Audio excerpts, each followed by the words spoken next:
morning.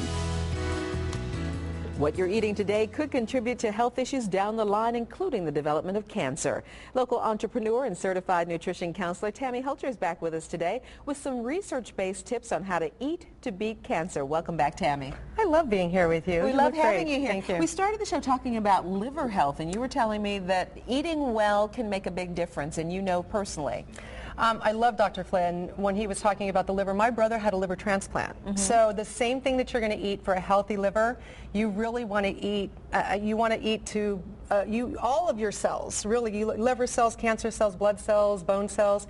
You really need to learn how to eat to beat cancer and eat to beat heart disease and eat to beat those things that we are constantly dealing with, obesity and all the problems that we have today. So I know personally how I had to feed my brother. His physician told me the only chance that he had survival after surgery was nutrition. If he went home and tried to eat the same things, he would die. He was that point blank with me. So I moved him here to Richmond. I made him a vegetarian for 2 weeks. He didn't like it, but we gradually added some of the stuff back. And I'm happy to say he's very, very healthy. Well, that's great to hear. One of the things you talk about in eating healthy is nutrition manipulation. Yes, indeed. Nutrition manipulation. And before we go, so people can understand how many people we know that cigarettes. Everybody knows that cigarettes are carcinogens. They're going to manipulate a cancer cell. We know that, right? That's just basic, math, okay? Basic science, I should say.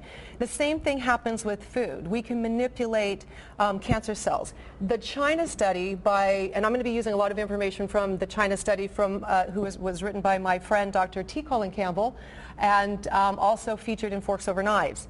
So a lot of that research is coming from here, and then I will have some of this research. It's on my blog, so people can go to thequeenofhealth.com and be able to pick that up. So when we look at nutrition manipulation, what we want to do is think of those things that construct happy cells, healthy cells. What are those things that we can eat that will construct, repair, and protect our cells? What are those things that destruct? And of course, I'm standing on that side of the table.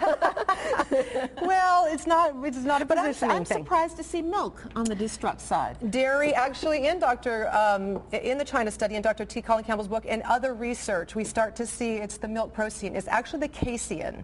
So this is what triggers, especially when you're looking at insulin and estrogen. Anything like over here that you're going to have, any of this animal protein is going to promote cancer. Any of the sugars that we see are going to promote cancer. So if you look at those things that actually turn on cancer cells, fat. The more fat you have in your diet, the more fat that you have around you is going to keep that estrogen level high, the insulin. So these are the things. Processed meats. We now have research that shows that processed meat causes cancer. It feeds cancer cells. So when you're looking at milk, dairy, anything from cheeses to ice cream, especially when you mix dairy and sugar, boy, that's lethal. So there are other options. There's healthier options to this. So I don't want to tell people you don't have to eat this, but you need to, if you're going to eat some of this, you better eat lots of this. Because I was going to say, we don't have to cut this out altogether, but you want to serious moderation. You really want to eat a lot more of this, because as we know from the Cancer Project, which I have some of these, so if people want these, they can also get to me through my website. These are going to be the things that are going to help us basically keep that cancer at bay. By the time a pea-sized lump is found in a woman's breast, it's actually been there for 10 years. Wow. So I try to prevent it from happening. In other words, I don't want a woman to have to go through all that problems. And same thing with prostate cancer, heart disease.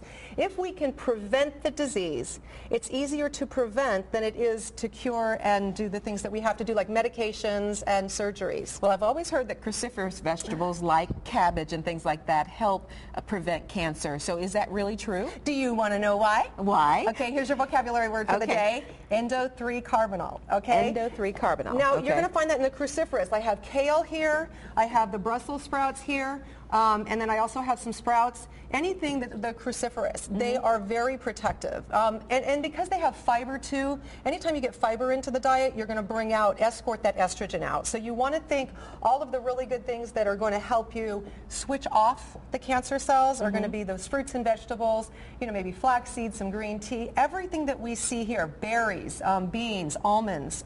Make sure you eat lots of onions and garlic. I know that your partner's going to go, what? Yeah, but it's a great time to make like spaghetti sauce and things like that and throw all that stuff in there. And it's very good for the immune system. So right now, and the tomato's good for you too. Yes, so. Indeed. Very, very good. Lycopene, so that's good. Apples. We've got some soy here. So these are going to be your things that are going to help you stave off cancer. Now, would soy be a problem if you're worried about estrogen?